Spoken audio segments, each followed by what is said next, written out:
Hello बच्चों, let's understand the question first. For a reaction certain reaction, consider the plot of ln k versus 1 upon t given in the figure. If the rate constant for this reaction at 400 Kelvin is 10 to power minus 5, then the rate constant at the 500 Kelvin is. देखिए 400 kelvin पर rate constant 10 to power minus 5 given है, 500 kelvin पर rate constant हमें define करना है। देखिए क्या है ग्राफ, एल एन के वर्सेस 1 अपॉन डी का ग्राफ है, बिल्कुल सही है, नेगेटिव स्लोप हमको यहाँ पर मिलता है।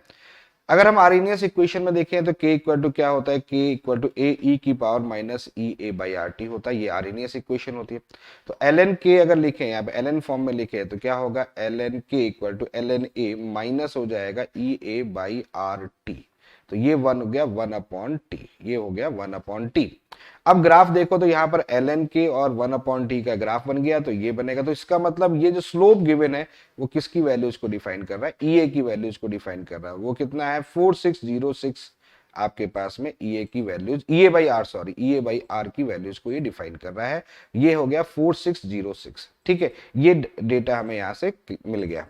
अब हम आगे बात करते हैं, क्वेश्चन पूछा है then the rate constant in the 500 kelvin, यानी कि 400 पर इतना है तो 500 पर रेट कांस्टेंट कितना होगा।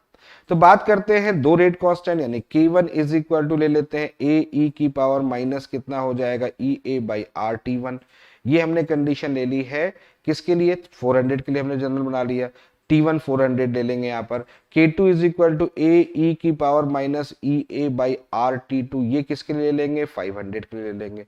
तो K2 अपॉन K1 कर लेते हैं, वैल्यूज बाद में पुट करेंगे। K2 अपॉन K1 ए से ए कैंसिल आउट हो जाएगा, ई की पावर माइनस कितना हो जाएगा ई ए, यहाँ पर ई ए ले ले, ई ए बाई कितना हो जाएगा आर टी टू, और ऊपर आ जाएगा प्लस कितना हो जाएगा ई ए बाई हो जाएगा आर टी वन। ठीक है, यहां तक बात समझ में आ गई। चलो और थोड़ा सा एलोबरेट कर लेते हैं। K2 upon K1 is equal to यहाँ ई की पावर, यहाँ पर कॉमन ले लेते हैं, क्या कॉमन ले लें, ई ए बाई आर कॉमन ले लेते हैं। तो यहाँ कितना होगा 1 upon T1 minus 1 upon T2, ये चीज यहाँ पर आ गई। अब फाइनली क्या करो आप, इसमें इसको ln के फॉर्म में कन्वर्ट कर दो, तो ln K2 अपॉन K1 ये आ जाएगा, ln K2 upon K1 is equal to हो जाएगा ई ए बाई आर, और यहाँ आएगा 1 upon T1 minus 1 upon T2। अब 1 upon T1 minus 1 upon T2 है, तो 1 अपॉन T1 कितना हो गया यहाँ पर 300, T1 सॉरी 400 है, यहाँ पर 400 है, तो यहाँ पर हो जाएगा 1 अपॉन 400 माइनस 1 अपॉन 500, ये कंडीशन आ गई यहाँ पर।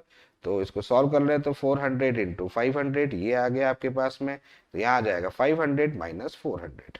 ठीक है, ये बाई आर की वैल्यूज हमारे पास में गिवन है, कितनी है 4606, ये वैल्यूज हमारे पास गिवन है, ये बाई आर रख दिया।